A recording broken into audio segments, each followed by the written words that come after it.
Hi friends, అందరు ఎలాగున్నారు? బాగున్నారా? నేనైతే చాలా చాలా అయితే బాగున్నానండి. మీరందరూ బాగున్నారని మనస్ఫూర్తిగా అయితే నేను కోరుకుంటున్నాను. అమ్మ చూపించే ప్రేమ, అమ్మ తినిపించే గోరుముద్దలను మనం ఎప్పటికి కూడా మర్చిపోకూడదండి. టైం అయితే 6 అయితే అయింది. ఒకసారి బయటకు చూపిస్తాను చూడండి. ఎండ 6కి ఎంత విపరీతంగా ఎండ అయితే వచ్చింది చూడండి. 10కి కాసి చూడు, ఆ విధంగా వచ్చినట్టయితే వచ్చింది ఎండ. కొండవైపు చూపిస్తాను చూడండి. ఆ పచ్చని చెట్లు, ఆ కొండరాళ్ళు, వర్షాలు పడేటప్పుడు పైనుంచి అయితే నీళ్ళు అయితే వస్తూ ఉంటాయి. చలికాలం ఏమో మంచు అయితే పడుతుందండి. ఇంకా వంట అయితే చేయాలి కదండి. ఇంకా వంటగదిలోకి అయితే వచ్చేసి రైస్ అయితే పెట్టేశాను. ఒక పక్క పప్పు కూడా పెట్టేశానండి.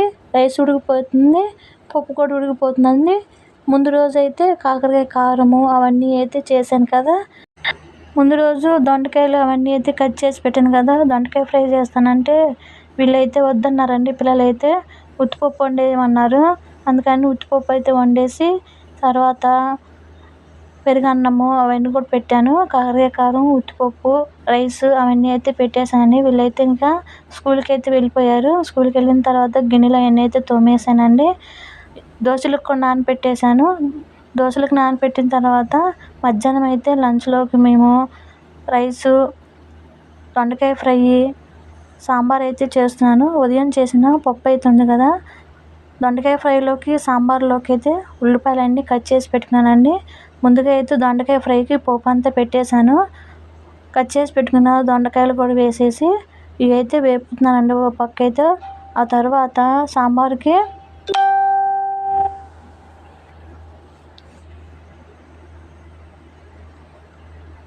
సాంబార్కి అయితే పెట్టేస్తున్నానండి. ఇక్కడైతే కొంచెమే చేసిన సాంబార్ అయితే ఆయిల్ తీసుకొని ఆయిల్ వేడికిన తర్వాతగా 4 చిన్నిపాయ రబ్బలు, పోపు దినుసులు, ఎండుమిర్చి, ఉల్లిపాయ, టమోటా, 2 పచ్చిమిర్చి అవన్నీ అయితే వేపుకోవాలండి.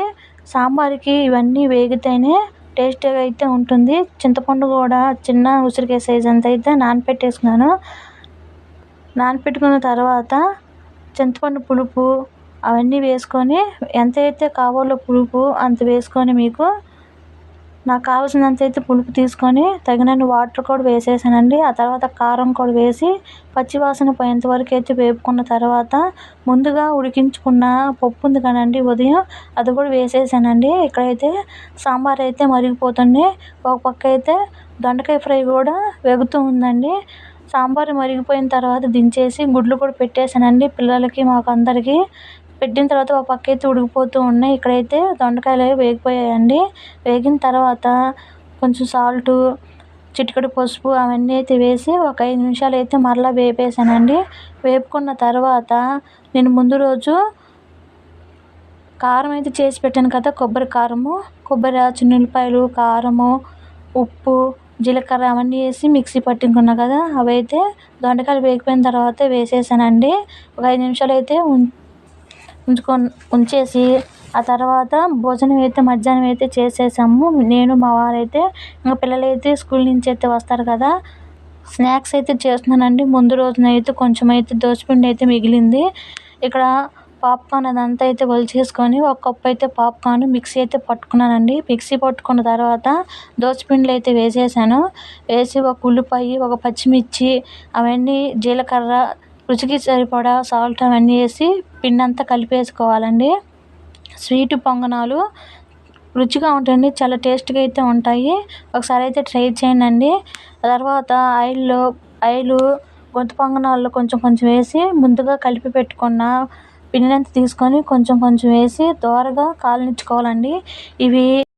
ఇవి వేడిగా ఉన్నప్పుడు కాకుండా గోరువెచ్చంగా ఉన్నప్పుడు తింటే ఆ స్వీట్నెస్ అనేది తెలుస్తుంది. వేడి మీద తింటే స్వీట్నెస్ అనేది తెలియదండి.